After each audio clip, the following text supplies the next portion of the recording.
Hello बच्चों, कैसे हो आप सब। आप सबका एक बार फिर से स्वागत है आप सबका अपना चैनल कंसेप्ट वाला में। आज के इस वीडियो में हम लोग बात करने वाले हैं ग्रेविटेशन के एनसीईआरटी एक्सरसाइज के सॉल्यूशन के बारे में। तो ग्रेविटेशन का एनसीईआरटी का जो भी एक्सरसाइज है सारे क्वेश्चंस को हम लोग यहाँ पे करने वाले हैं। तो आप लोग वीडियो स्टार्ट होने से पहले अपने पास बुक को रख लीजिए।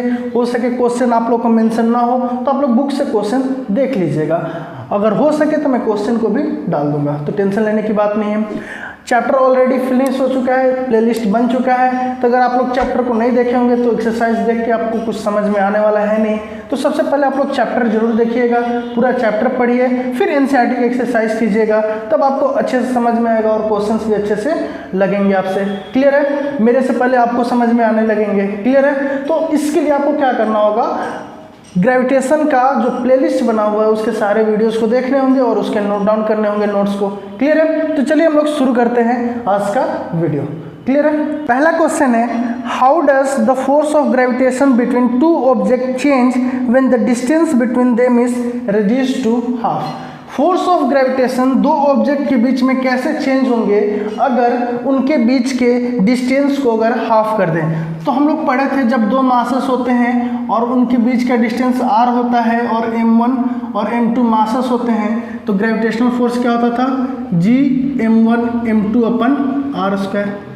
तो हम लोग यहाँ से देखे थे कि जो फोर्स होता था वो क्या होता था, inversely proportional to square of distance. तो पहले फोर्स ये था। अब हमने क्या किया, इनके बीच के डिस्टेंस को हाफ कर दिया। तो पहले डिस्टेंस r था, अब डिस्टेंस कितना हो जाएगा, r/2। तो f' अगर आप निकालिएगा तो वो क्या आ जाएगा, r/2 का स्क्वायर आ जाएगा, नहीं आ जाएगा।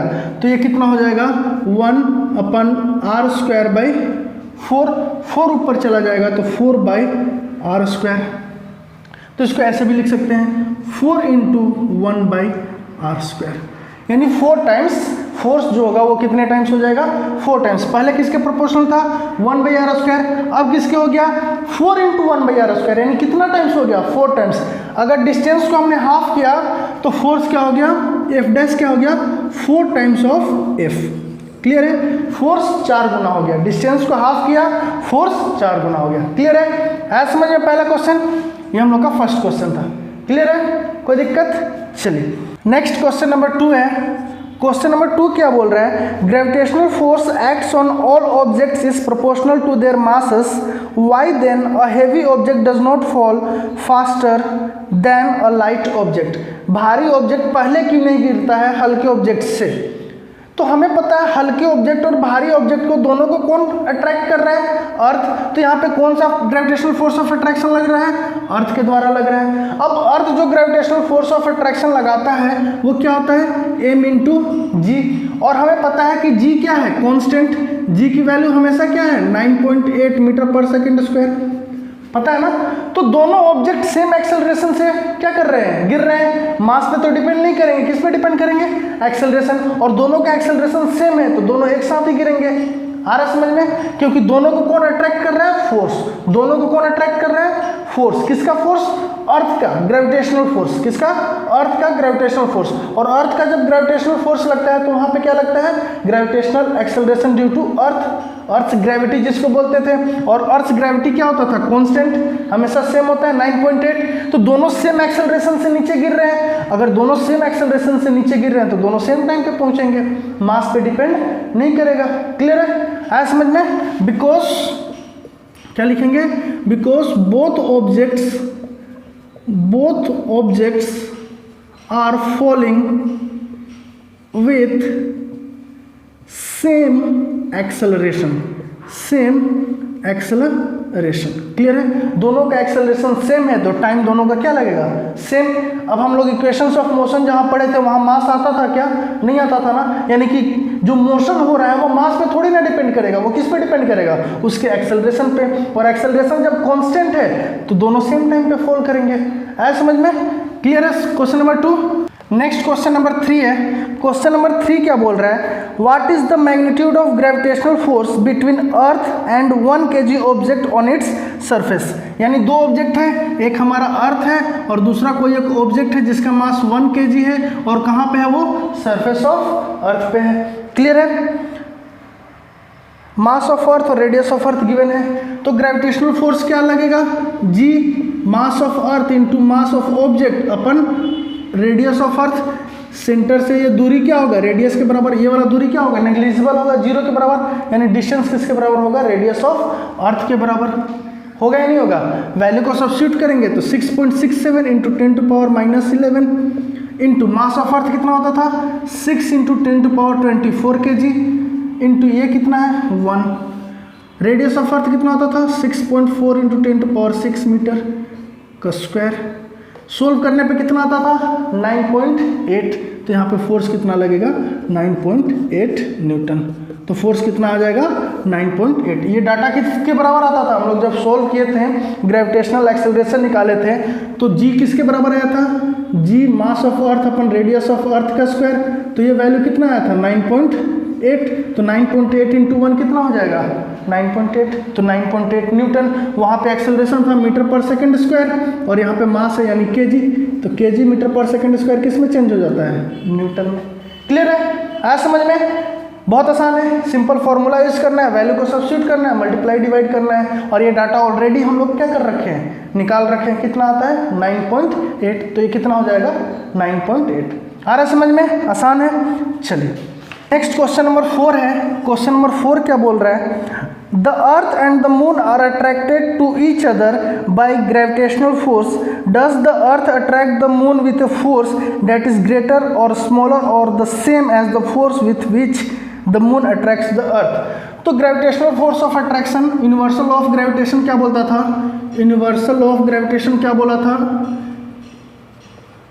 याद होगा आप लोग को, क्या था statement, every object in the universe attracts the other object with a force which is proportional to the product of two masses. तो ये जो दोनों force of attraction, mass of earth और मास ऑफ मून, इन दोनों के बीच जो force of attraction होगा वो क्या होगा, सेम। इसका भी m1 m2 यानी मास of earth into mass of moon upon distance दोनों के बीच का क्या होगा r, तो दोनों क्या होंगे सेम फोर्स से अट्रैक्ट करेंगे, लेकिन डायरेक्शन क्या होगा डिफरेंट, दोनों का डायरेक्शन क्या होगा ऑपोजिट। अगर अर्थ इधर की तरफ लगाएगा तो मून उधर की तरफ। दोनों का वैल्यू कितना होगा, तो दोनों का वैल्यू होगा मास of earth into mass of moon upon r का स्क्वायर।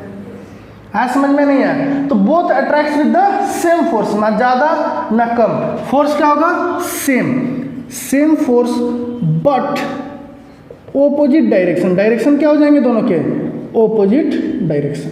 क्लियर है, तो अगर आता है ऐसा क्वेश्चन तो आप लोग क्या लिखेगा, दोनों का फोर्स ऑफ अट्रैक्शन क्या होगा सेम बट डायरेक्शन दोनों का क्या होगा ऑपोजिट होगा। क्लियर है, आया समझ में, कोई दिक्कत। चलिए नेक्स्ट क्वेश्चन नंबर 5 है।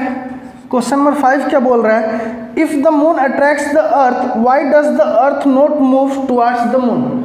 तो अभी हमने बोला कि अर्थ जिस फोर्स से मून को अट्रैक्ट कर रहा है वो बराबर है किसके, जिससे मून अर्थ को अट्रैक्ट कर रहा है। अगर दोनों फोर्स बराबर है तो क्यों मून अर्थ के तरफ घूमता है, अर्थ मून के तरफ नहीं घूमता है। तो हमें पता है फोर्स क्या होता है, mass into acceleration, mass into acceleration. तो यहाँ मास ऑफ अर्थ, यहाँ पे मास ऑफ मून। तो हमें पता है मास ऑफ अर्थ जो है वो क्या है, ज़्यादा है किससे, मास ऑफ मून से। तो अगर इसका मास क्या है, इसका मास ज़्यादा है इसके मास से, तो इसका एक्सेलरेशन ज़्यादा होना पड़ेगा, क्योंकि दोनों क्वांटिटी क्या है बराबर है, दोनों का प्रोडक्ट क्या है बराबर। और हमें पता है कि अर्थ का मास मून के मास से क्या है ज़्यादा। तो अगर ये चीज़ बढ़ गया इससे, तो अब इन दोनों को बराबर होना पड़ेगा, तो इसको कम होना पड़ेगा और इसको क्या होना पड़ेगा ज़्यादा। तो मून का जो एक्सेलरेशन है वो क्या है ज़्यादा है। तो मून का एक्सेलरेशन यहाँ पे क्या पता चल गया कि मून का एक्सेलरेशन अर्थ से ज़्यादा है। इस वजह से हमें मून जो होता है वो मूव करता हुआ दिखाई देता है with respect to earth. Earth move करता हुआ नहीं दिखाई देता है, क्योंकि उसका जो एक्सेलरेशन है, अर्थ का जो एक्सेलरेशन है वो क्या है कम है। किसके रिस्पेक्ट में, मून के रिस्पेक्ट में। मूव करता है बट वो दिखाई नहीं देता है, क्योंकि बहुत ही कम एक्सेलरेशन होता है उनका। क्लियर है, आया समझ में। क्यों होता है? क्योंकि दोनों का फोर्स सेम है, तो मास इंटू एक्सेलरेशन दोनों का, मास अर्थ का ज़्यादा है। अब अर्थ का मास ज़्यादा हो गया तो एक्सेलरेशन को कम होना पड़ेगा, क्योंकि दोनों क्वांटिटी को सेम रखना है। तो एक्सेलरेशन कम है, इस वजह से वो मूव करता हुआ दिखाई नहीं देगा, और मून जो होता है हमें मूव करता हुआ दिखाई देता है क्योंकि उसका एक्सेलरेशन ज़्यादा है। आया समझ में? कोई दिक्कत? क्लियर है? चलिए नेक्स्ट क्वेश्चन नंबर 6 है। क्वेश्चन नंबर 6 क्या बोल रहा है? क्वेश्चन नंबर 6 बोल रहा है what happens to the force between two object, दो ऑब्जेक्ट के बीच फोर्स क्या होगा अगर दोनों का मास m1 और m2 है और उन दोनों के सेंटर के बीच का दूरी क्या है r। तो फोर्स क्या होता था? g m1 m2 अपन r स्क्वायर, ग्रेविटेशनल फोर्स यही आया था हमारा यूनिवर्सल ऑफ ग्रेविटेशन से। तो बोल रहा है क्या होगा जब mass of one object is double, एक मास को हमने क्या कर दिया? डबल कर दिया। तो हमें अगर एफ डैश निकालना होगा, फर्स्ट केस हम लोग पहला केस सॉल्व कर रहे हैं, तो अगर m1 m2 अगर मास रहा होगा तो फोर्स इतना आया होगा, उनके बीच का दूरी r रहा होगा। अब फर्स्ट केस में बोल रहा है, तो फर्स्ट केस में क्या बोल रहा है कि जो m1 डैश है वो 2m1 के बराबर है, डबल हो गया है, mass of one object is double. तो एक मानते हैं कि m1 का जो मास है वो क्या हो चुका है? डबल। किसी का भी ले सकते हैं, m1 का या m2 का, किसी एक का, सिर्फ एक का बोला है, तो मैंने मान लिया कि m1 का जो मास है वो क्या हो चुका है? डबल। m2 डैश क्या है? सेम ही है। m2 डैश जो है वो किसके बराबर है? m2, और r डैश किसके बराबर है? r के। तो यहाँ पे अगर f डैश निकालेंगे तो क्या आएगा? g m1 dash m2 dash upon r dash का स्क्वायर आएगा, नहीं आएगा? अब वैल्यू को सब्स्टिट्यूट करेंगे तो g into 2m1 into m2 अपन r स्क्वायर, 2 को बाहर निकालेंगे तो g m1 m2 अपन r स्क्वायर। अब g m1 m2 अपन r स्क्वायर किसके बराबर है? f के बराबर है। तो यहाँ पे लिखेंगे 2f, यानी कि अगर एक मास को डबल किए तो फोर्स क्या हो जाएगा? f डैश क्या आ गया हमारा? f डैश आ गया 2f के बराबर, पहले जितना फोर्स था उसका दुगना। क्लियर है? केस 2 करेंगे हम लोग, तो केस 2 में क्या हो रहा है देखते हैं। Distance between the object is doubled and tripled, एक बार डबल और एक बार ट्रिपल्ड, यानी r डैश को हमने क्या कर दिया? 2r के बराबर। तो बाकी सारा क्या है? सेम। तो m1 m2 सेम है, तो हम लोग डायरेक्ट यहाँ से लिख सकते हैं कि f is inversely proportional to r square. तो f डैश निकालेंगे तो क्या आ जाएगा? 1/2r का स्क्वायर, डबल हो चुका है ना, तो ये कितना हो जाएगा? 1/4r स्क्वायर, यानी ये किसके बराबर हो जाएगा? तो f dash is proportional to 1/4 into 1/r square, और 1/r स्क्वायर किसके है? f के। तो f dash is proportional to 1/4 of f, यानी कि अगर रेडियस को हमने डबल किया तो फोर्स 1/4 टाइम्स हो गया, रेडियस को हमने डबल किया तो फोर्स 1/4 हो गया। क्लियर है? आ रहा समझ में? अब ट्रिपल करेंगे, तो ट्रिपल करेंगे तो क्या आ जाएगा? तो f डैश क्या आ जाएगा? f डबल डैश मान के चलते हैं, तो 1/3r, यानी कि 1/9r का स्क्वायर, 1/9 को कॉमन लेंगे तो 1/r स्क्वायर, यानी कि f डबल डैश जो होगा वो किसके प्रोपोर्शनल हो जाएगा? 1/9 इंटू 1/r स्क्वायर किसके प्रोपोर्शनल है? f के। तो डबल किए तो 1/4 हो गया, और ट्रिपल किए तो 1/9। आया समझ में? यहाँ पे मास चेंज नहीं हो रहा है, तो डायरेक्ट हम लोग यूज कर सकते हैं ना कि force is inversely proportional to r square. सिर्फ रेडियस के बात किया तो सिर्फ रेडियस को हमने चेंज कर दिया, चेंज किया तो जब डबल किया तो 1/4 हो गया, ट्रिपल किया तो 1/9 हो गया। पार्ट 3 बोल रहा है, पार्ट 3 क्या बोल रहा है कि the masses of both objects are double, दोनों मास को डबल कर दिए, यानी m1 डैश जो है डबल डैश मान के चलते हैं वो 2m1 के बराबर हो गया, और m2 डबल डैश जो है वो 2m2 के बराबर। r को अभी क्या रखा है? सेम। r को क्या रखा है? सेम। तो यहाँ ट्रिपल डैश ना, ये ट्रिपल केस चल रहा है, तो f ट्रिपल लिखेंगे तो f ट्रिपल किसके बराबर हो जाएगा? g m1 triple m2 triple upon r triple का स्क्वायर। अब वैल्यू को सब्स्टिट्यूट करेंगे तो g m1 ट्रिपल किसके? 2m1, m2 ट्रिपल किसके? 2m2, और r2 ट्रिपल किसके? r के। तो 2 2 जा 4 g m1 m2 अपन r स्क्वायर। क्लियर है? तो f ट्रिपल डैश ये आ गया, और g m1 m2 अपन r स्क्वायर किसके बराबर है? f के। तो f ट्रिपल डैश किसके बराबर आ जाएगा? 4 इंटू f के। है समझ में? आसान था अभी? क्लियर है? तो क्या कर रहे हैं हम लोग जैसे कंडीशंस चेंज हो रहे हैं वो कंडीशंस लिख दे रहे हैं। एक इनिशियल केस मान लिया हमने, सबसे पहले क्या किया, एक इनिशियल केस मान लिया कि m1 और m2 उसके मास है और उनके बीच का दूरी r है। अब देख लेते हैं चीज़ें कैसे चेंज हो रही है, उसके अनुसार चीज़ों को चेंज करते जा रहे हैं और इसके रिस्पेक्ट में इसका रिलेशन निकालते जा रहे हैं। तो पहली बार 2f आ गया, फिर 1/4f, 1/9f और इस बार 4f। आया समझ में? या डायरेक्ट भी हम लोग यहाँ पे कर सकते थे कि सिर्फ मास पे डिपेंड कर रहा है तो मास के डायरेक्टली प्रोपोर्शनल है तो डायरेक्ट मास ले लेते, रेडियस लेने की जरूरत ही नहीं थी। या ऐसे भी कर सकते हैं, जैसे ये किया वैसे भी कर सकते थे, ऐसे भी कर सकते हैं। दोनों मेथड क्लियर है आपको? आ गया होगा समझ में? कोई दिक्कत? चलिए ले लीजिए आप लोग स्क्रीनशॉट। चलिए इस टाइप के जो भी न्यूमेरिकल्स आएंगे सोल्व हो जाएंगे आप लोग से, कोई दिक्कत नहीं होगा। क्या करना है, एक इनिशियल केस मानना है और जैसे क्वेश्चंस में चेंज करने बोलेगा वैसे चेंज करते चले जाएंगे। क्लियर है? नेक्स्ट क्वेश्चन नंबर 7 है, what is the importance of universal of gravitation. तो ऑलरेडी मैं थ्योरेटिकल पोर्शन में लिखवा रखा हूँ, फिर से नहीं लिखवाऊंगा, वहाँ से आप लोग चेक कर सकते हो। इंपॉर्टेंस फर्स्ट वीडियो में ही है, importance of universal of gravitation.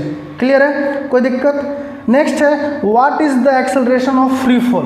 Question number 8 है, एक्सेलरेशन ऑफ फ्री फॉल। तो एक्सेलरेशन ऑफ फ्री फॉल को हम लोग किससे दिखाए थे, जी से, और ये कितना था 9.8 मीटर पर सेकेंड स्क्वायर। यानी कि कोई ऑब्जेक्ट अर्थ, किसी ऑब्जेक्ट को अगर अर्थ अपने सेंटर के तरफ अट्रैक्ट करता है तो एक एक्सेलरेशन से, कांस्टेंट एक्सेलरेशन से नीचे आता है, उस कांस्टेंट एक्सेलरेशन को बोलते हैं एक्सेलरेशन ऑफ फ्री फॉल।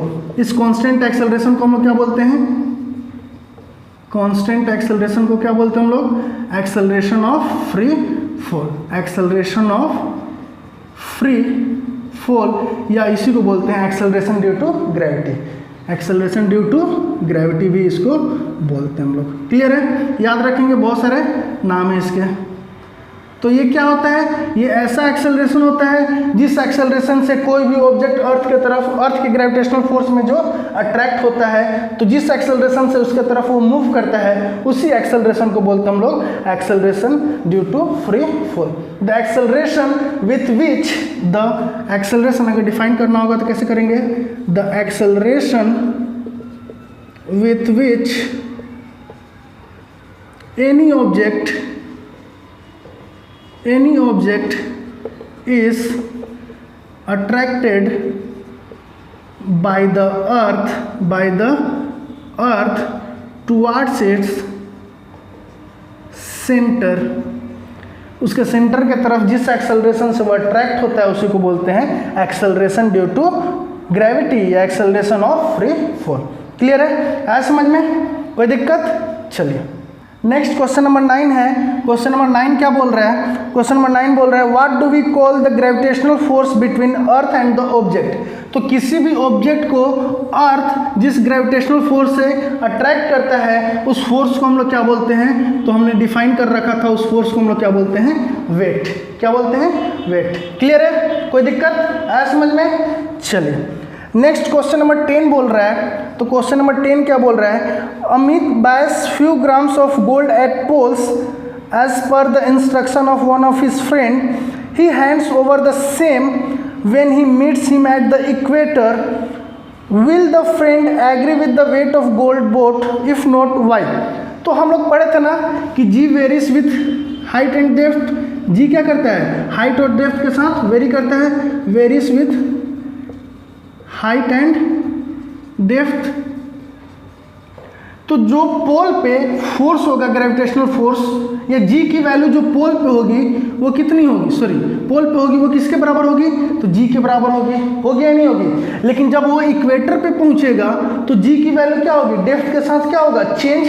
तो जी की वैल्यू क्या होगी, G dash into 1 minus D by क्या, आर। क्लियर है? Radius of earth. तो डेप्थ के साथ वो क्या हुआ, चेंज, तो घट जाएगा। यानी कि जो वेट पोल पे उसने मेजर करके लाया है वो वेट यहाँ पे उसको फिल नहीं होगा, क्योंकि जी की वैल्यू क्या हो गई है, चेंज।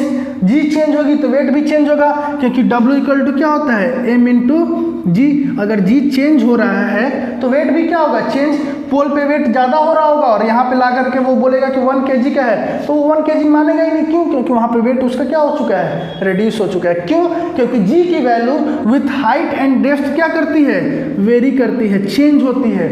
कैसे? फॉर्मूला भी ऑलरेडी आप लोग को लिखवा दिया गया था। डेप्थ के साथ क्या था, g into 1 minus D by r, और हाइट के साथ g into 1 minus 2h by आर। हाइट के साथ क्या था, g डैश, तो हाइट के साथ g डैश था g into 1 minus 2h by are.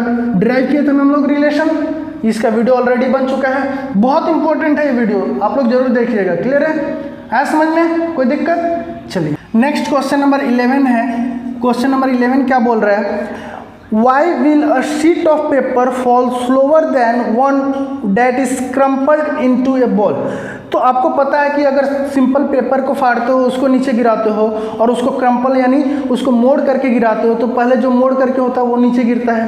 तो एक्चुअली होता क्या है कि मोड़ने से उसका डेंसिटी बढ़ जाता है, और डेंसिटी बढ़ता है तो एयर रेजिस्टेंस घट जाता है। स्पेस कम हुआ ना, वॉल्यूम कम होगा तो एयर रेजिस्टेंस कम होगा, तो उसका एयर रेजिस्टेंस कम हो गया। तो क्रम्पल्ड वाले का क्या हुआ, एयर रेजिस्टेंस, एयर जो रेजिस्टेंस लगा रहा है वो क्या हो चुका है, कम, less. Air resistance is less, लेकिन शीट में जो एयर रेजिस्टेंस है वो क्या है, ज़्यादा है। एयर रेजिस्टेंस इज मोर, तो एयर रेजिस्टेंस अगर ज़्यादा है तो वह धीरे गिरेगा, एयर उसको रेजिस्टेंस प्रोवाइड करेगा, वो आसानी से नहीं गिर पाएगा और वो आसानी से नीचे आ जाएगा। इसलिए ये पहले गिर जाएगा और ये बाद में गिरेगा। किसकी वजह से, तो एयर रेजिस्टेंस की वजह से। शीट का डेंसिटी क्या है, density of sheet is less than density of crumpled one. Clear है? और डेंसिटी इसका कम है तो एयर रेजिस्टेंस इसमें ज़्यादा, तो एयर रेजिस्टेंस जो होगा वो शीट में क्या होगा, ज़्यादा होगा। किससे, air resistance in crumpled. Clear है? क्योंकि density is inversely proportional to air resistance. याद रहेगा, अगर डेंसिटी बढ़ेगा तो एयर रेजिस्टेंस कम होगा, डेंसिटी घटेगा तो एयर रेजिस्टेंस बढ़ जाएगा। तो इसका डेंसिटी कम है तो एयर रेजिस्टेंस बढ़ गया, एयर रेजिस्टेंस बढ़ गया तो आसानी से नीचे नहीं गिरेगा, उसको टाइम लगेगा। और इसमें एयर रेजिस्टेंस डेंसिटी ज़्यादा है, इसका डेंसिटी क्या है, ज़्यादा है, तो एयर रेजिस्टेंस कम हो गया तो वो आसानी से नीचे गिर जाएगा। क्लियर है? तो सिंपल किस पे डिपेंड कर रहा है, ये डिपेंड कर रहा है एयर रेजिस्टेंस पे। एयर उसको रेजिस्टेंस प्रोवाइड कर रहा है, आसानी से नीचे नहीं आने दे रहा है। क्लियर है, कोई दिक्कत? नेक्स्ट क्वेश्चन नंबर 12 है। क्वेश्चन नंबर 12 क्या बोल रहे हैं, gravitational force on the surface of moon is only 1/6 as strong as the gravitational force on earth. ये बात तो ऑलरेडी पढ़ चुके थे कि force on moon is 1/6 of force on earth. ये चीज़ तो ऑलरेडी डिराइव भी किए थे हम लोग, कोई दिक्कत? तो बोल रहे हैं what is the weight in newtons of 10 kg object on the moon and on the earth. तो अगर अर्थ की बात करें तो वेट ऑन अर्थ की बात करें तो m इंटू जी, मास कितना गिवन है 10, और g की वैल्यू हमें पता है 9.8, तो 9.8 इंटू 10 कितना हो जाएगा 98 न्यूटन। तो वेट ऑन अर्थ हमारा निकल के आ गया 98। और वेट ऑन मून चाहिए तो वेट ऑन मून किसके बराबर हो जाएगा 1/6 इंटू वेट ऑफ अर्थ, यानी 98/6। 6 1 जा 6, 3 6 6 जा 36, 2 6 3, यानी 16.3 न्यूटन। क्लियर है? तो ये बात तो ऑलरेडी हम लोग डिस्कस किए थे, न्यूमेरिकल भी आ गया। हमने बोला था कि अगर मास देगा तो m इंटू जी करके हम लोग वेट निकाल लेंगे, कहाँ पे, अर्थ पे। अब मून पे वेट पूछेगा तो 1/6 कर देंगे, किसका, अर्थ के वेट का। जितना वेट उसके अर्थ पे है, अर्थ के वेट का नहीं, उस ऑब्जेक्ट का जितना वेट कहाँ पे है, अर्थ पे है, उसका 1/6 टाइम्स कर देंगे तो वेट निकल के आ जाएगा। क्लियर है?